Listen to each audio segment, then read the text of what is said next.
Vamos a abrir nuestras Biblias en el libro de Josué y vamos a organizarnos para este día, ¿no? En donde la primera hora vamos a tratar, ¿no? Brevemente entre dos libros, que es Josué y Jueces. Josué y Jueces, donde le voy a dar los puntos salientes, ¿no? Y luego, en la segunda hora vamos a tratar, y voy a escoger 8 personas para exponer 5 minutos, y el hermano Héctor me hizo una pregunta en que yo sentí obligado a responderle, ¿no? Y dice, ¿qué pasa si tú te pasas los 5 minutos? Bueno, tenemos una solución para eso aquí hoy día. Mi pregunta es si conoce a Cristo. Y la cosa es que ese fue de mi gran consejero, Ángel Vaca. Si necesita otra consulta. Lo que quiero hacer es escoger 8 personas en la segunda media hora, ¿no? En la segunda hora, donde tú vas a exponer 5 minutos. Ahora, yo no espero que sea perfecto, pero lo que espero es un intento para comenzar a aprender cómo reducir un concepto complicado a un nivel sencillo, ¿entiendes? Y hacerlo en 5 minutos, ¿no? Ahora, note bien que, obviamente, como le dije la semana pasada, que nosotros no vamos a poder exponer todo. Es imposible. Esa no es la idea. La idea es agarrar un solo concepto y aún dentro de ese solo concepto no lo va a poder exponer todo. Saque el jugo, el punto saliente que a ti te aparece que tú quieres compartir.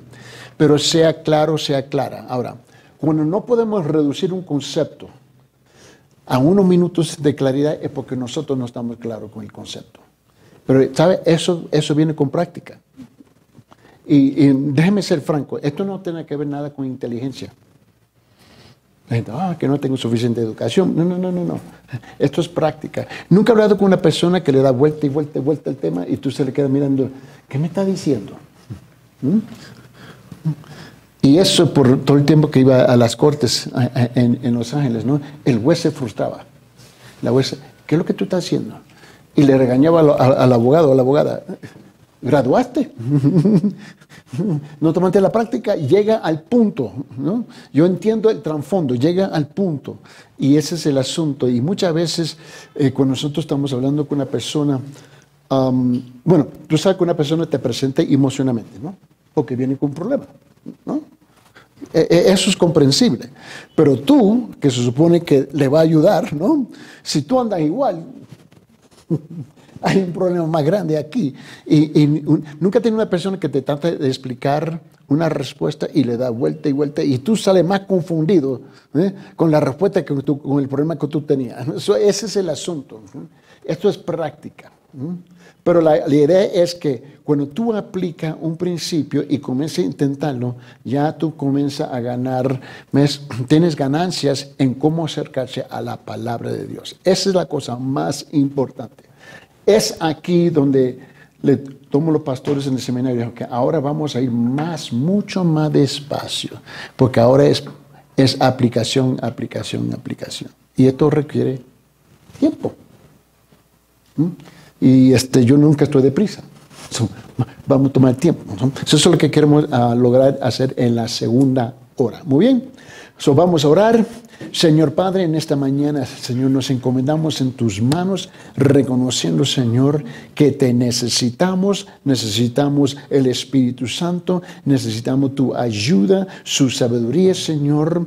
Y Padre, aplaque, calme nuestros pensamientos y nuestros corazones, nuestros sentimientos y emociones, Señor, y ayúdanos a escuchar, a oír y aplicar con claridad al punto que nosotros estamos para comprender. Ayúdanos a compararnos con la palabra de Dios, no con unos con los otros, Señor. Es con tu palabra, Señor, porque cada uno de nosotros somos únicos, hechos a la imagen suya. Ahora, Señor, con ese entendimiento y con ese propósito, nos encomendamos en la lectura, en el nombre de Jesucristo. Amén. Josué. Okay, vamos Josué. Y quiero llamar su atención aquí, lo que quiero llegar aquí brevemente, Y note bien que solamente le voy a dar los puntos salientes. Ahora, en sus separatas tú tienes más detalles. Quiero que tú notes. Lo que quiero hacer es llegar a hablar que la importancia del libro de Josué, ¿no? Es la elección de Josué es donde cambia la historia de Israel. La elección de Josué. Sus antecedentes históricos, su fecha y su autor. Quiero llegar ahí y ahora, la gente, ¿por qué tenemos que leer? ¿Por qué tenemos que estudiar Josué? Porque Josué es un buen ejemplo de la iglesia hoy en día. En muchas partes del mundo. ¿Te recuerdas que Moisés tuvo que luchar y luchar y luchar y luchar y luchar y al fin terminó frito? ¿No? El pueblo recibió la gracia de Dios, cruza la tierra prometida y Moisés se queda frito y Dios no le permite. Uno se queda, wow, qué injusticia. Pero el estándar era mucho más alto para Moisés. A pesar que él tenía razones por qué frustrarse, indudable, pero Dios le había dicho algo a él. El estándar siempre es más alto para el creyente y para Moisés. Ahora, ese mismo estándar, Moisés, ¿no? Se lo entrega a ¿quién? A Josué. Pero Josué tiene la misma bola de gente. Tiene que luchar con las mismas personas, ¿no? Y ellos no han cambiado de noche a la mañana.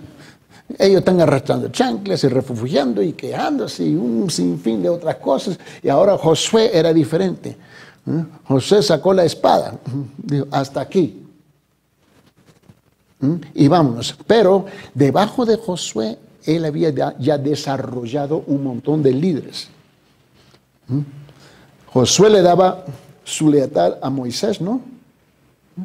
Pero cuando Moisés le habló a Josué, Josué había ya preparado sus líderes.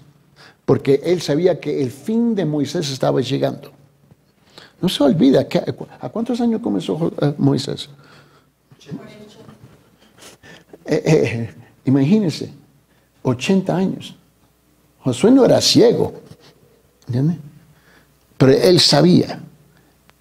La diferencia es que él tuvo un equipo para entrar en la tierra prometida, ¿no? Y luchar con la misma gente. No eran diferentes. A pesar que pasaron 40 años y la mayor parte fallecieron, pero tenían la misma maña de sus padres. Y te recuerda que cuando llegó el momento de cruzar, tenían temor. No querían cruzar, ¿no? Y dice, wow, ¿no aprendieron la lección? Obviamente no. Josué, capítulo 1. Vamos a ver, nota lo que dice versículo 1 y 2, ¿no? Dice, sucedió después de la muerte de Moisés, siervo del Señor, que el Señor habló a Josué, hijo de Nun y ayudante de Moisés, diciendo, mi siervo Moisés ha muerto. Ahora pues levántate, cruza este Jordán, tú y todo este pueblo a la tierra que yo les doy a los hijos de Israel. Nota él dijo, mi siervo Moisés. A pesar de esa nota funesta y sombría con que principia, el tono del libro de Josué no se caracteriza por este triste recordatorio. Esa es la cosa que, si tú lo lees, tú sabes, tu familia muere y hay 2 o 3 semanas donde se encuentra en un estado de luto y si es esposo o esposa, dura más tiempo, ¿no? ¿Por qué? Porque han invertido años juntos. No es de noche a la mañana, ¿me entiendes? Mira, mucha gente que han vivido juntos por años y años, casados por años y años, y la esposa muere, el esposo muere, y le cuesta a ellos, porque están en la misma casa todavía, ¿no? Tienes la fragancia todavía de su esposa. Tú te acuestas y la almohada, y tú puedes tener todavía el olor. Tú pasas por la sala y ves las fotos. Tú entras en la cocina y ves cómo ella organizaba las cosas. Y no es algo fácil, y viceversa, ¿entiendes? Eso le cuesta mucho tiempo. Y así entramos en el libro de Josué. Pero hay un tono diferente aquí. Todos los grandes comentaristas y teólogos del libro de Josué pensaban que iban a ser un tiempo donde la gente estaban deprimidos. No, tenían delante de ellos nuevos desafíos. Tenían que cruzar a la tierra prometida y tenían que entrar en batalla, en guerra. En el servicio militar, la primera cosa que te dicen, después de sus 6 meses de entrenamiento y luego te lanzan debajo de las balas, literal, dice, cuando tu prójimo a la derecha, a la izquierda cae, no es tiempo de llorar, es tiempo de gritar y seguir adelante, porque si tú das vuelta a la izquierda a la derecha, viene una bala y te mata a ti. El tiempo de llorar por la pérdida de nuestros colegas es después de la batalla. Y te dice el sargento encargado, tienes 5 minutos para llorar. Y literalmente son 5 minutos. Ahora levántase, vamos. ¿Por qué? Porque todavía tenemos que vivir, tenemos que marchar enfrente, adelante. Josué, así es este libro, que a pesar de las cosas que nos suceden, tenemos que levantarnos. Ese es el asunto. Note bien, esta obra lleva el nombre de su probable autor, que es el héroe que domina sus páginas del principio a fin.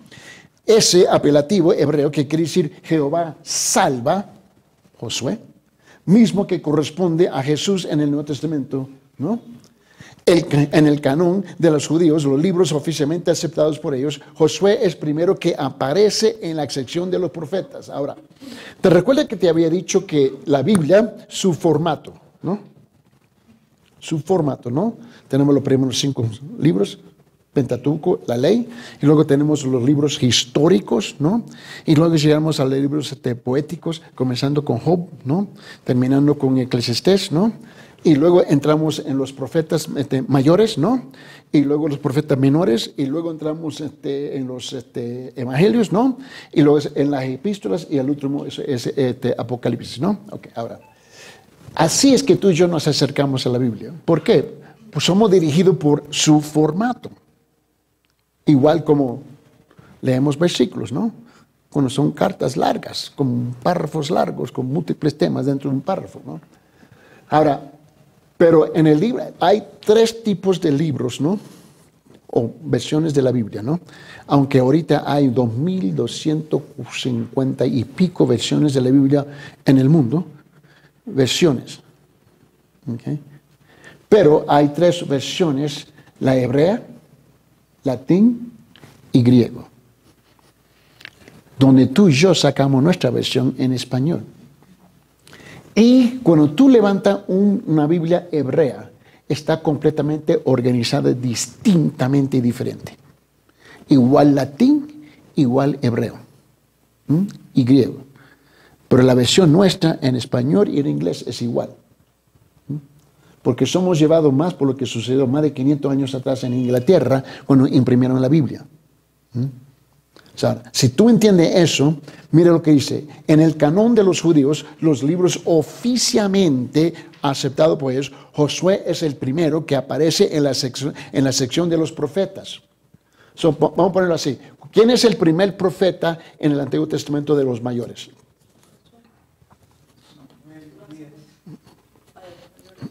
No, de los mayores. Isaías. Ok. Ahora, si tú te fijas y abres tu Biblia, ¿no? Y cuando tú abres una Biblia de los hebreos, tú dices, ¿por qué está completamente organizado de una forma tan distinta? Es porque para ellos, después de Eclesiastés, ¿no? Estaría acá, Cantar de Cantares, ¿no? Sería Josué. Como tú y yo lo entendemos, los mayores comienzan con Isaías, ¿no? ¿Verdad? Y luego termina con los menores, ¿no? Que sería Malaquías, ¿no? Pero en el libro de en la versión de los hebreos es Josué. Y luego llegamos en lo que tú y yo conocemos como Primera, Segunda Samuel, Primera, Segunda Reyes, Crónicas, porque esos son profetas.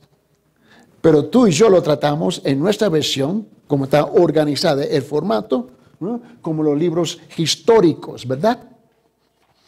Pero en la Biblia hebrea, histórico y profeta es la misma cosa. Nosotros lo tenemos separados. Eso es lo que causa parte de la confusión. ¿Me comprende? So, él es un profeta.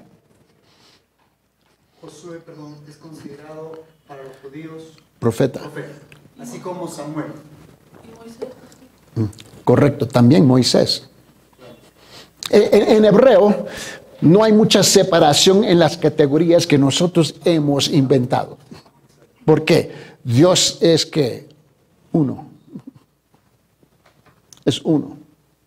¿Comprende? Ahora bien, si tú entiendes eso, ahora seguimos. Okay. Josué es el primero que aparece en la selección de los profetas, sin duda debido al carácter y ministerio de ese gran líder. Su contenido es una joya histórica que traza la crónica de un pueblo que estaba tratando de obtener la tierra que su Dios le había prometido. Por supuesto que el libro no es solo producto de un historiador humano, sino el Espíritu Santo.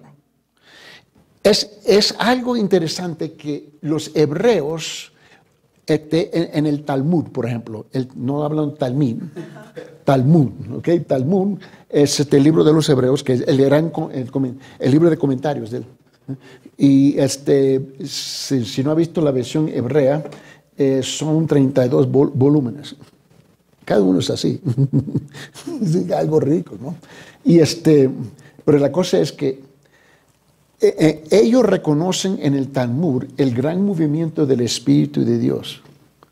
Pero nosotros creemos que ellos nunca tuvieron el Espíritu Santo y nunca reconocieron el Espíritu Santo, porque el énfasis para nosotros, de nuestra perspectiva hacia ellos, es que ley, ¿verdad?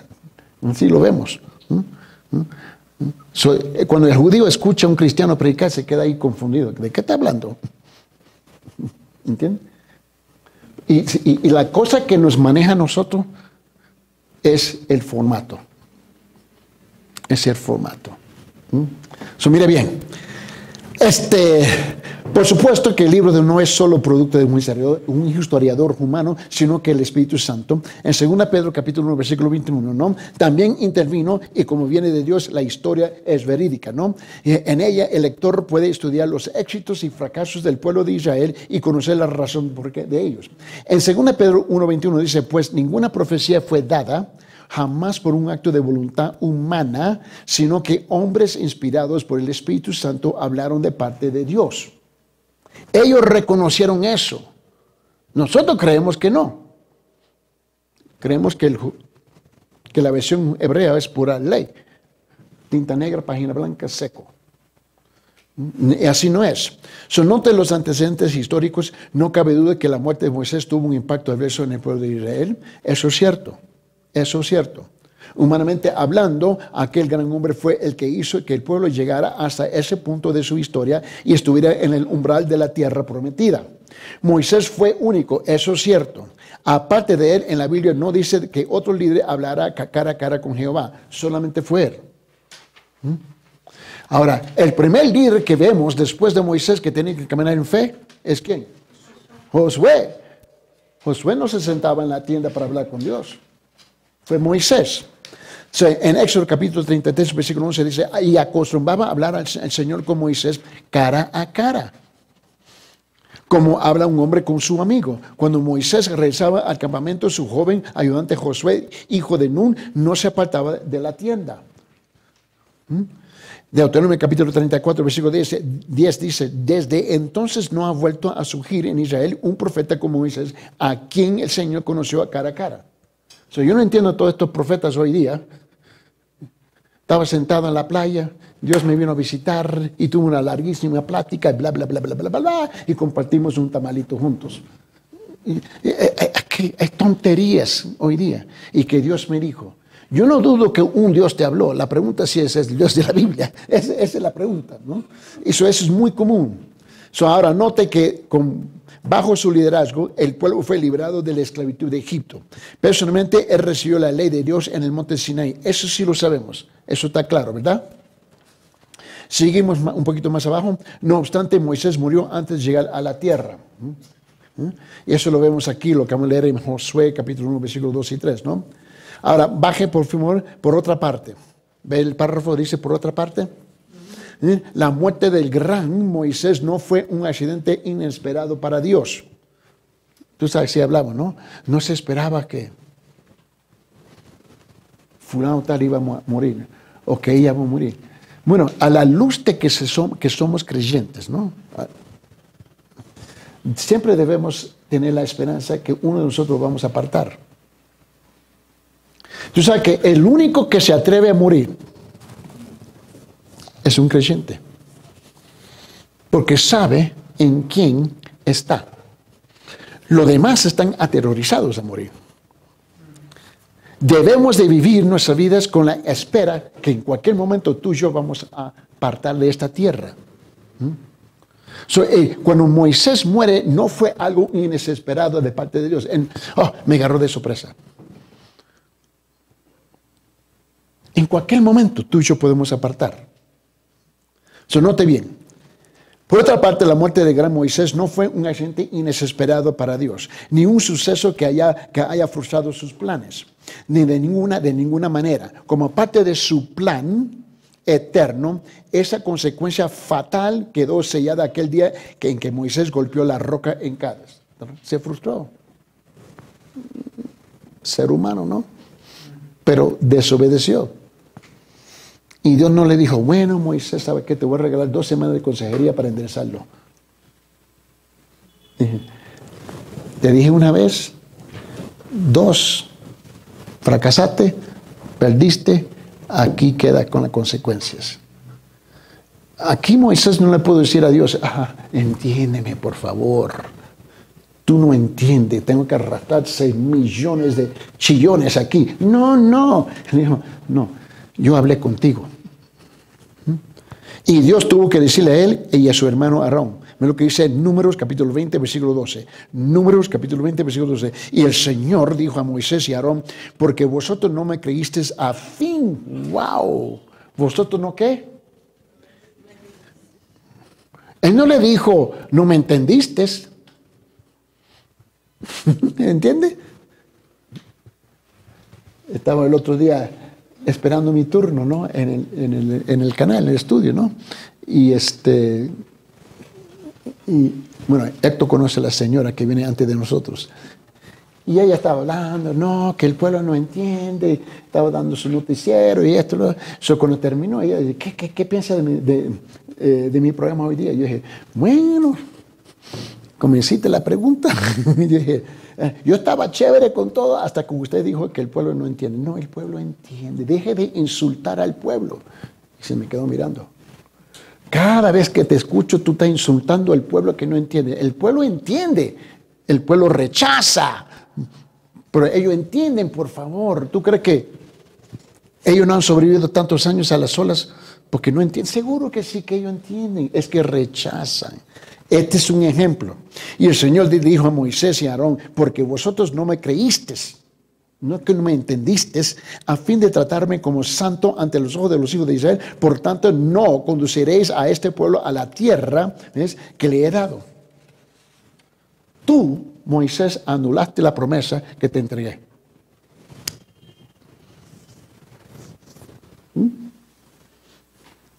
Ahora mira bien. Gracias a él, el pueblo había quedado libre de la esclavitud de Egipto. Moisés, ¿verdad? Y poseía la gran revelación del carácter de Dios entregada en Sinaí. Además, ya había terminado su larga peregrinación por el desierto, durante la cual experimentó la mano poderosa y milagrosa de su Dios manifestándose en todo el camino. Finalmente, se encontraba ya frente a la tierra prometida. Y él, nunca he conocido a una persona que comienza bien y termina mal. Ahora, yo sé que muchos de nosotros nunca consideremos la idea de que Moisés es uno de ellos. Pero él comenzó bien y terminó mal. Con buenas intenciones. Pero las buenas intenciones no le ganó a él ningún crédito. Vamos a la fecha, por favor, la sección. En sus separatas, los acontecimientos descritos en el libro abarcan un periodo de más o menos de 25 años. Eso es el periodo de tiempo de Josué. Como 25 años, que no es mucho tiempo. Considerando que ellos caminaron por 39 años y meses, casi 40 años, en el desierto, ahora 25 años más para conquistar lo que Dios tenía planificado para ellos conquistar en 9 meses. ¿Estás captando la idea? Los acontecimientos descritos en el libro abarcan un periodo de más o menos 25 años, que fue el tiempo comprendido entre la muerte de Moisés y la de Josué, mismo que llevaron a cabo más o menos en el año 1400 antes de Cristo. Ahora, hay gente que quieren disputar del autor. En cuanto yo nunca he tenido esos argumentos, si Dios es el autor de la Biblia. En otra palabra, la gente quiere, mira, tú conoces un gran autor aquí en Perú. Vargas. Vargas Llosa. Ok. La gente está discutiendo quién fue su secretaria. Básicamente. Y vamos a decir que tuvo 5 secretarias. ¿Quién es el autor? ¿Me comprende? Ellos están discutiendo quién fue su secretaria. Ese es el argumento. ¿Fue Josué? No fue Josué. ¿Fue Moisés? No fue Moisés. ¿Me comprende? Nosotros entramos en argumentos que no tienen sentido. Autor. Aunque no se sabe con certeza, se acepta que la mayoría del libro fue escrito por Josué. ¿Por qué? Porque es obvio que el autor fue testigo ocular de los sucesos que narra. En ese caso, ¿quién está hablando? ¿Me comprende? Y ahí te tengo Josué 1:1, Josué capítulo 3, versículo 7, Josué capítulo 4, versículo 1-2, Josué capítulo 5, versículo 1, Josué capítulo 7, versículo 7, Josué capítulo 8, versículos 5 y 6.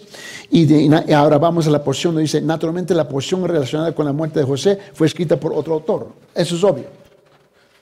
Bueno, él no escribió exacta. ¿Quién escribe su obituario? Es que estamos en argumentos que no tienen sentido. Por favor. Y eso se encuentra a la última parte de Josué capítulo 24, versículo 29 hasta 33. Quiero llegar a la parte de tema, importancia del libro. ¿Okay? Como ya se ha dicho, el de Josué es un libro histórico que narra todo lo que tuvo que suceder para que el pueblo de Israel se apropiara de lo que Dios le había prometido. Y según en el Nuevo Testamento, en 1 Corintios capítulo 10, versículo 11, también 2 Timoteo capítulo 3, versículo 16, el estudiante bíblico está obligado a aprender todo lo que Dios ha dicho en las Escrituras. No puede hacer un lado el Antiguo Testamento, pero tiene que ejercer bastante cuidado y apegarse a los principios correctos de interpretación bíblica, ¿no? La hermenéutica. ¿Te recuerdas que estuvimos hablando de eso? Eso lo encontramos, por ejemplo, en 1 Corintios capítulo 10, versículo 11. Estas cosas lo sucedieron como ejemplo y fueron escritas como enseñanza ¿para quién? Para nosotros, para quienes han llegado al fin de los siglos. Obviamente Pablo le está diciendo a la gente del Nuevo Testamento que tú no tienes lujo de descontar y cortar y desconectarse del Antiguo Testamento. Según Timoteo, capítulo 3, versículo 16, toda escritura es que inspirada, todo de Génesis a Malaquías, toda, ¿no? Inspirada por Dios y útil para enseñar, para reprender, para corregir, para instruir en justicia. Por ejemplo, es difícil afirmar que el cruce del río Jordán es en seco representar la entrada de un creyente al cielo. ¿Por qué? Porque después de cruzar el Jordán, los hijos de Israel tuvieron que pelear, tuvieron que batallar, conquistar y hasta destruir a los idólatras, ¿no? No tiene absolutamente ningún parecido con la entrada al cielo del cliente, pero he oído muchos pastores, y especialmente, yo no sé dónde, por qué lo sacan así, pero muchos de los pastores en el movimiento pentecostal, y tú sabes que es un movimiento grande, eso no puede pintar a todos con la misma brocha, eso por favor no me vaya a malinterpretar, pero muchos tienen la tendencia de asemejar esto con la entrada del cielo. Y dije, ¿dónde lo sacan? Yo no sé, pero es una enseñanza muy popular. Es obvio que los hijos de Israel tenían derecho a la tierra, pero el libro de Josué dice que aún después de haber recibido el título de propiedad, tuvieron que librar una gran lucha, ¿no? ¿Ves? Para poder disfrutar de esa bendición. Tú sabes, mira, Alguien te invita a comer, ¿no? Y te sirve y te da el tenedor, el cuchillo, una servilleta, te sienta en la mesa, te sirve el plato y tú esperando que alguien te lo viene y te va a cortar un pedazo de carne y tú se lo vas a masticar para ellos. Así no funciona. Tú tienes, hey, levanta el cuchillo, levanta el tenedor, ¿me entiendes? Ellos tenían que todavía hacer algo, ¿me entiendes? Y muchos creyentes, bueno, Dios me contestó. Ahí están sentados con los brazos cruzados. No, levántate, muévese, ¿no? Y eso es una de las cosas que se muestra mucho en el Antiguo Testamento.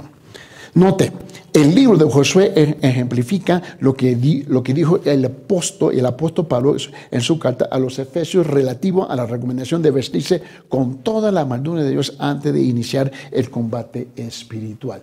Es donde él saca esa idea del Antiguo Testamento y especialmente del libro de Josué.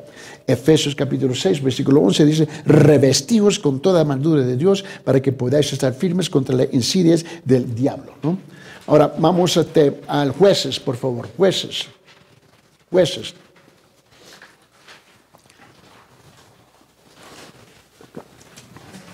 Ahora permíteme llamar su atención a la pizarra, ¿no?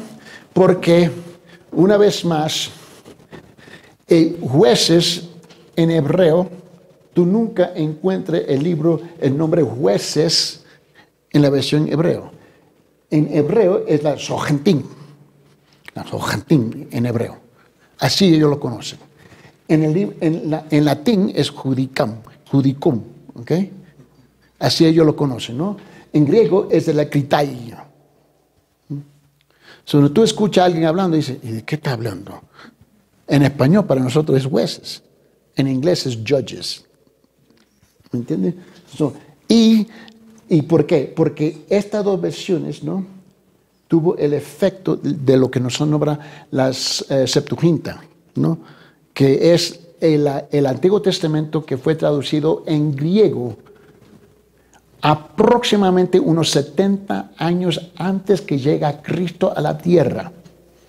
El pueblo hebreo estaba leyendo el Antiguo Testamento no en hebreo, aquí, en griego. Muchos habían perdido su idioma. ¿Por qué? Porque fue conquistada por Roma. ¿Y Roma era qué? Que era el idioma que dominaba.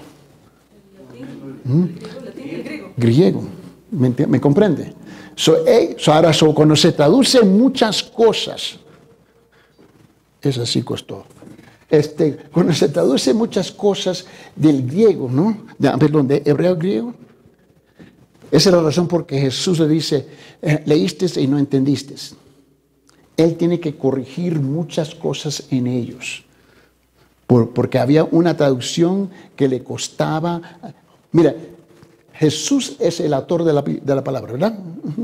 Y él está escuchando su propia palabra y dice, ¿yo dije qué? ¿Me comprende? Eso tú tienes que entender que Jueces, ¿no? Tiene sus desafíos. Es cuando el libro de Jueces se endereza, no hasta, escuche bien, el año 1964.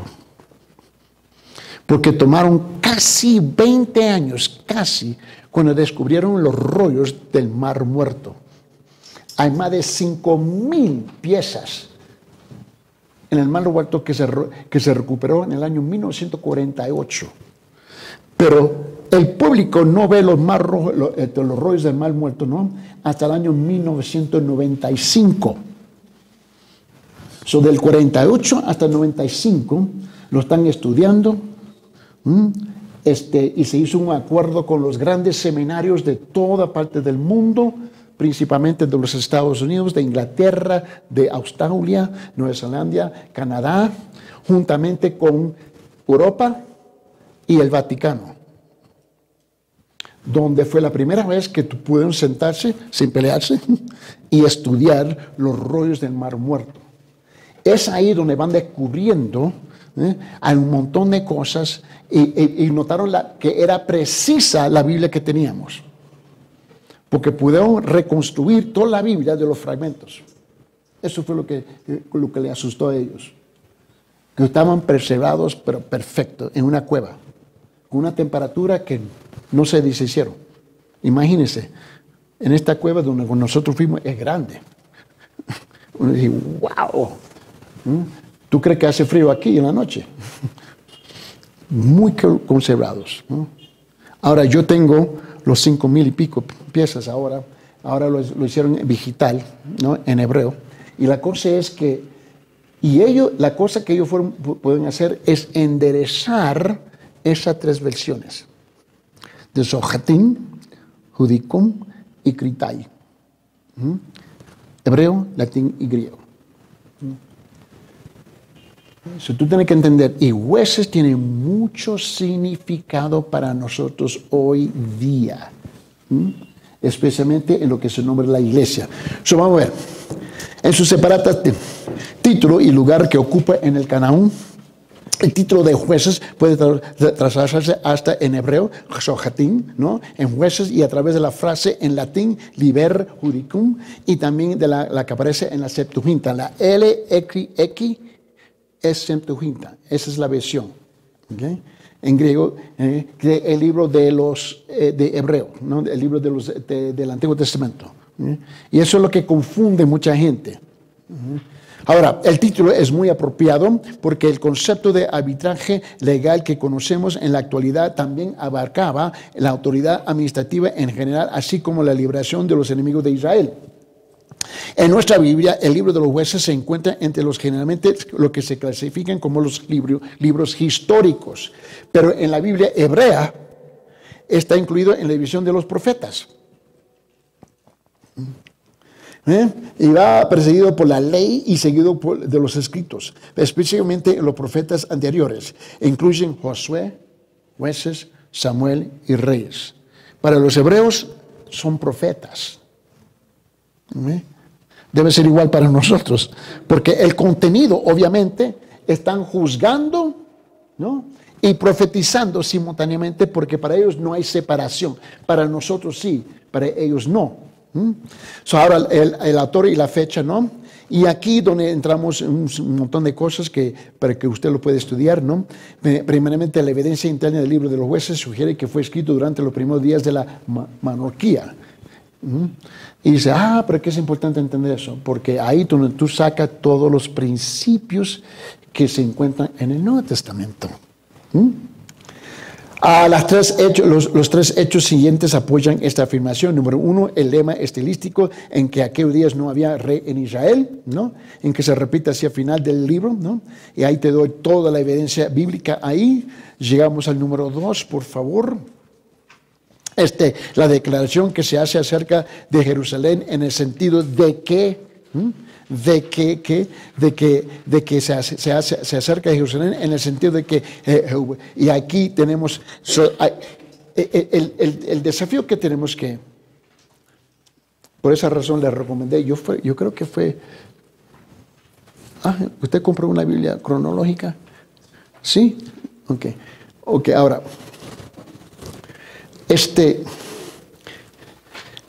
lo que nos cuesta en Primera y Segunda Reyes, Primera y Segunda Crónicas, Jueces, ¿no? Y especialmente cuando llegamos a los Salmos. Habla de este grupo, y tú estás desubicado. En la Biblia cronológica, ¿la puede traer la próxima semana? Es completamente diferente para leer, ¿no es cierto? ¿Qué es la diferencia? El orden. Estás leyendo Génesis 1:1, pero hasta ahí terminan las similitudes con la Biblia normal. Después empiezas a leer Salmos y ya. ¿Por qué? Porque tú y yo estamos acostumbrados a leerlo así, como lo tenemos. ¿Qué es lo que nos está dirigiendo a nosotros? Formato, ¿verdad? En la cronológica es contexto. Ahí está la gran diferencia. Cuando tú estás leyendo la Biblia cronológica, tú comienzas con Génesis 1:1, igual como aquí, y ahí termina. Tú dices, ¿qué pasó aquí? Bueno, tú lees la Biblia cronológica, ¿no? Que le costó a ellos 88 años. para escribirlo, para reorganizarlo, ¿ves? Luego es fácil entender Jueces, Primera, Segunda Reyes, Primera, Segunda Samuel, Primera, Segunda Crónicas, ¿me entiendes? Y los Salmos, porque los Salmos, ¿ves? Son los puntos salientes de todos esos libros, aún desde Génesis en adelante. Por esa razón, la única opción que tú y yo tenemos es convertir el libro de los Salmos en ¿qué? Un devocional. Porque no nos ubicamos. ¿Entiendes? Ok, habla de esto y habla de esto, pero no nos ubicamos de lo que está hablando.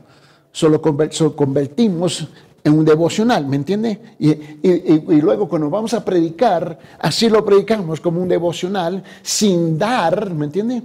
Me costó, no me recuerdo, 11 años, no me recuerdo, algo ridículo así, encaminar por los Salmos, porque tuve que ayudar a la gente a entender de qué está hablando. ¿Me comprende? Es importante, es igual con Jueces. Yo les recomiendo, honestamente, pero te va a desubicar. Tú lo ves descabellado, algo absurdo, no entiendo. No, es que te tienen que acostumbrar. Y ahora entiendo cómo esto sucedió. Y esto, pero hasta ese punto te va a costar. Número 3. La referencia a los cananeos de Geser sugiere una fecha anterior al tiempo en que los egipcios dieron dicha ciudad como regalo de bodas a la esposa de egipcio de Salomón, ¿no? Dice, no sabía eso. Seguro que sí. Ahí está en 1 Reyes, capítulo 9, versículo 16. Es difícil separar Jueces, 1, 2 Reyes, 1, 2 Samuel, 1, 2 Crónicas y los Salmos. Y luego, para complicar un poquito más, los profetas mayores y especialmente los profetas menores, y no porque eran chaparitos, ¿ok? Pero ellos hacen mucha referencia a esos hechos y acontecimientos. Tienen que entenderlo en su contexto. Aunque no existe evidencia interna para identificar el autor de Jueces, el Talmud, ¿no? Es la Baba Bajrat, adjudica a Samuel los libros de Jueces, Ruth y Samuel. ¿Okay? Aunque esto es difícil de comprobar, identifica a ese profeta como autor de Jueces. Va de acuerdo con la evidencia interna mencionada arriba y con el hecho aceptado de que Samuel fue escritor. Otra vez estamos discutiendo quién fue la secretaria de quién. Porque todos los profetas, igual como los apóstoles, son conocidos en términos teológicos como Emmanuels. Emmanuels es en latín, que quiere decir secretaria. Ellos escribieron, ¿entiendes? Yo dictaba muchas cartas a mi secretaria, pero ella firmaba que mi nombre, y debajo de ella ponía su nombre para que supieran que fue dictada. ¿Me comprende? Bueno, los profetas no son los autores, fueron las secretarias que escribieron. ¿Me comprende? Ese es un argumento que no tiene sentido, pero la gente insiste. Ahora, por tanto, Jueces parece haber sido escrito entre 1040 y 1020 años antes de Cristo, más o menos ahí. Hay muchos que dicen, bueno, unos 6000 años antes. No. Mucho menos tiempo antes que tú piensas. Por esa razón, Jueces y el Antiguo Testamento es tan apropiado para nosotros hoy, porque el tiempo, mira, es bien cercano. Sin duda, el autor inspirado se basó en fuentes anteriores, tanto escritos como orales, para conjuntar esta parte teológicamente seleccionada de la historia de Israel, que va desde la muerte de Josué hasta el comienzo de la monarquía. Ahora, note la cronología del periodo de Jueces. Los eruditos concuerdan que ese es el periodo histórico, empezó con la muerte de Josué y terminó con la coronación de Saúl y comienzo de la monarquía, pero se sientan en cuanto a qué tiempo transcurrió entre esos dos acontecimientos. Puesto que la mayoría de los eruditos aceptan que la monarquía empezó más o menos con Saúl, ¿no? Al año 1000 1051 antes de Cristo, que no es mucho tiempo. El debate se concentra en la fecha en que Josué murió. Otra vez. Cuando murió no es tan importante, pero el hecho es que murió y comenzó algo nuevo. ¿Okay? So ahora, y tú puedes seguir leyendo ahí, tú lo puedes ver. Vamos, por favor, a la sección después donde dice la introducción del libro de Éxodo. ¿Lo puede ver? ¿Estamos juntos? So ahora, la introducción del libro de Éxodo, donde se halla una descripción de la fecha del Éxodo. Los estudiosos que aceptan la fecha más posterior, consecuentemente, dicen que el periodo de los jueces fue entre 1220 hasta 1050 antes de Cristo. Ahora, parte del problema, ya usted ya sabe. Tú y yo hablamos de 1900, 1901, 1902, ¿no? Nosotros tenemos nuestra lógica vertical, ¿verdad? Pero el Antiguo Testamento es que al revés, ¿me comprende? Porque cuando comienza el calendario que tenemos hoy día. El nacimiento de Cristo. Correcto. Eso es lo que causa la confusión. Porque estamos en la nueva era de Cristo. Todos los calendarios tuvieron que cambiar en el mundo. Por eso tú hablas, cuando yo estaba en la China, por ejemplo, era bueno, en el año 3700, yo dije, ¿qué me dijiste? En la año, ¿qué? 3700, es como aquí. Tú estás hablando de Cusco, estamos hablando de Perú, estamos hablando del imperio, ¿no? De los incas, 3000 y pico de años. No puede ser. Seguro que sí. Seguro que sí. Cuando estamos leyendo y entramos en el debate de las fechas, nos perdemos en ella. Pero se usa exclusivamente ¿para qué? Para desacreditar a la Biblia. Pero si no sabe cómo manejar un calendario, te va a costar. Quería mencionar eso. Y es muy fuerte, en el segundo párrafo, es muy fuerte la evidencia de que haya fechar el inicio del periodo de los jueces cerca, vamos, 1350, vamos a poner el año 1054 y vamos en 1500 y pico y nos quedamos más o menos como 1350. Existía en ese entonces. No se puede. Pero ¿qué es el contenido? El contenido. ¿Cuáles son los principios? Note bien, los ancianos que sobrevivieron a Josué, ¿no? Y eso lo podemos ver. No debieran haber tenido más de 20 años, más o menos el año 1444 a.C., que fue cuando los espías fueron a reconocer la tierra prometida 2 años después del Éxodo. Yo creo que parte de la lucha que tenemos muchas veces es que no usamos lógica. Se sienta con un cuaderno y tú comienzas a anotar las fechas y dices, no es tan difícil como yo pensaba. Y ese argumento se usa principalmente ¿con qué propósito? Para desacreditar la Biblia. Eso es lo que quieren hacer. Ese es el argumento. Vamos al siguiente. El párrafo que dice, si vivieron hasta cerca de 110 años, que era la edad que Josué tenía cuando murió, el mayor de ellos habrían muerto alrededor más o menos el año 1354 antes de Cristo. Más o menos, porque esa fue la edad, el promedio en esa época. ¿Okay? Si nacieron en el año 1464 antes de Cristo o más tarde, y si no vivieran más de 110 años, entonces su muerte se fecharía que en el año 1354. Más o menos. No tenemos que ser tan dogmáticos en el asunto, ¿no? Ahora, la idolatría que provocó la primera esclavitud, la efectuada por Cusam Risataim, ¿no? Que se encuentra ahí en Jueces capítulo 3, versículo 8, parece haber comenzado después que murieron esos ancianos. Tú comienzas a notar. Bueno, es que cuando yo comencé con esto no no teníamos computadoras, no teníamos esas cosas, ¿no? Tenemos cuadernos a la página, esta es A4, ¿no?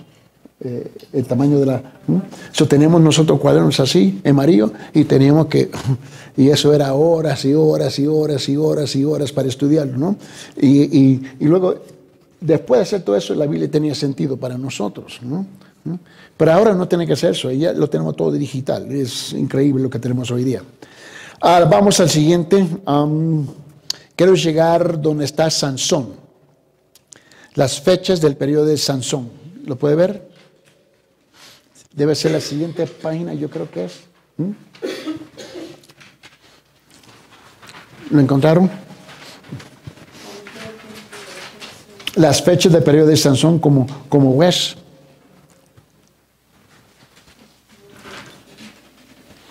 O no lo puse. O me la robaron. En la página 4 dice, en el penúltimo párrafo, dice, entonces en el año 1106, luego avanza y dice, las fechas del periodo de Sansón. Ahí está. Ok, ¿lo encontraron? En la página 4, en el penúltimo párrafo. Ok. Vamos a comenzar con las fechas del periodo de Sansón como juez, ¿no? Y el liderato de Elí, que es difícil separarlos, ¿no? Y Samuel.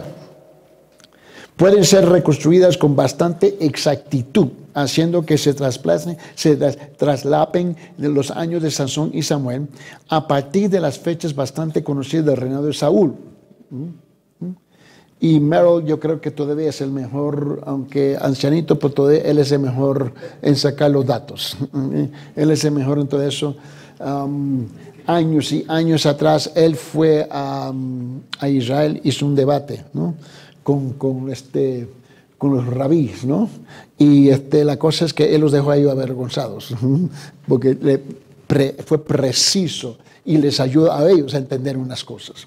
Note bien, la evidencia disponible es insuficiente para apoyar cualquiera de las propuestas contradictorias relacionadas con las fechas exactas de casi todos los otros jueces, ¿no? Y ahí te doy un montón de libros. Yo he descubierto en mi vida que los libros antiguos son mejor que los modernos. Los modernos básicamente son basura.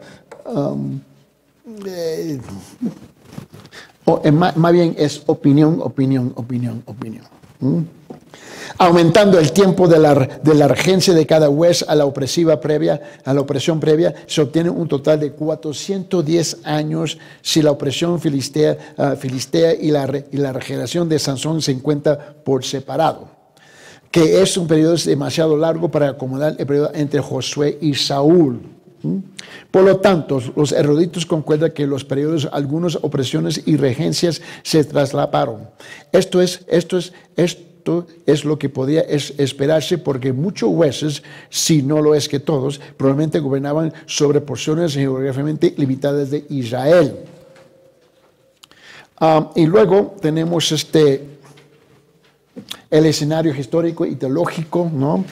Ahí te lo entrego ahí. Y también la primera parte va a ser histórico, la segunda parte va a ser teológicamente, ¿no? Y ahora te quiero llevar a la última parte, la función de los jueces. La función de los jueces, por favor, en estos últimos momentos que tenemos juntos. Y luego le voy a mencionar a quién voy a llamar, ¿ok? La función de los jueces. Yo creo que es aquí donde yo veo que hay mucho malentendimiento. ¿Okay? Noten su separación. La palabra hebrea, sojet, el juez libertador, tiene una connotación más amplia que la palabra castellana juez. Ese es el término general con que se designaba un líder que combinaba tanto la rama ejecutiva, incluyendo la militar, como el aspecto judicial de gobierno. Tú sabes que en Perú separamos eso, ¿cierto o no? Tenemos la política en un lado, los militares en otro lado, ¿verdad? ¿Entiendes? Y los jueces, que es otra rama. Los jueces eran los tres juntos. Cuando tú hablas que por ejemplo, ¿cómo se nombra ella? Esther, ¿no? ¿Fue Esther? ¿La reina? La reina, ¿no? Pero finalmente ella fue reina. Ella tenía en ella el poder de los tres. ¿Me comprende? Por la constitución de cómo se había establecido Israel. Muchas veces quieren comparar a Esther, ¿entiende? Como la justificación de una pastora. Pero nunca fue pastora. ¿Me comprende? Débora, perdón. Mira bien. Ese es el término general. Ahora, entonces, los jueces de Israel principalmente fueron líderes militares, primeramente, y civiles que ejercieron funciones judiciales estrictas según lo que requería el caso. Entonces, tú tienes que entender que el papel era muy diferente, muy diferente. Tú y yo no tenemos eso hoy día. Mira, la única cosa que existe es un dictador, ¿no? Que dicta todo. Ahora, yo quería que tú entendieras eso. Cuando tú vas a extrapolar los principios de ese entonces, lo tienen que tener mucho cuidado en qué forma lo va a extrapolar, lo va a sacar y lo va a intentar aplicar. Propósito y tema. El propósito del libro de Jueces es demostrar el castigo principalmente que Dios impuso al pueblo de Israel debido a la ¿qué? Apostasía.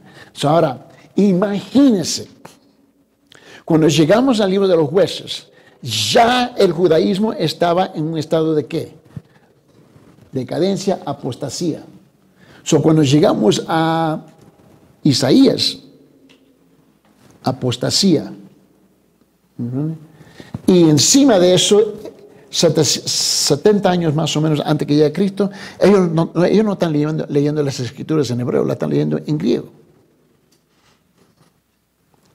Imagínense cuántas veces mal traducimos algo, pensando, porque la tendencia nuestra es traducir una palabra en español culturalmente, porque es la que conocemos, ¿no?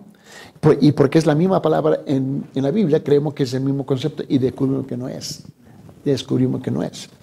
Ese fue el problema de la versión Septuaginta o la versión del Antiguo Testamento en griego, ¿no? Nota bien, en forma más particular, el libro registra la desobediencia de Israel al gobierno que Jehová ejercía a través de sus líderes soberanamente elegidos y capacitados con su espíritu. Porque te recuerda que el espíritu descendía todo el tiempo para ungir a ¿quién? Al nuevo líder. Y al pueblo no le importaba, rechazaban. Y consiguiente necesidad de imponer una monarquía hereditaria centralizada como el medio a través del cual el Señor continuará ejerciendo control sobre la nación de Israel. Ahora, tú tienes que entender que si tú estudias cuidadosamente 1 Samuel capítulo 8, es donde nace el gobierno humano. Hasta ese punto no existía. ¿Y era con quién? Saúl. El pueblo rechazó a Dios. ¿Te recuerdas? Dijo, no, nosotros queremos ser como todas las otras naciones. ¿Te recuerdas que ellos dijeron eso? Y dijo, ok. ¿Y Dios le regaló a quién? A Saúl. Y nace el gobierno corrupto con Saúl. Y aquí la gente está reclamando, ¿por qué el gobierno siempre es corrupto? No es solamente en Perú, incluyendo los Estados Unidos. Todos son corruptos. Todos. ¿Por qué? Por definición, el gobierno humano nace porque rechaza a Dios. Jueces nos pinta el cuadro bien claro. Bien claro, ¿no?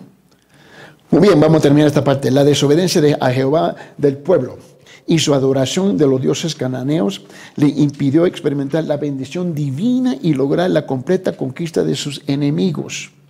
La influencia cananea en las áreas social y moral condujo a la apostasía de los israelitas y a la anarquía, demostrando que en Israel era necesario que hubiera una monarquía hereditaria centralizada. Por esa razón, ahora es el rey y su hijo. Dice, ¿por qué tiene que ser su hijo? Porque habían rechazado a Dios. Habían rechazado a Dios. ¿Pregunta? Ahora, no me creas, el Antiguo Testamento es importante para comprender los principios que descubrimos en el Nuevo Testamento. Muy bien, vamos a tomar nuestro receso.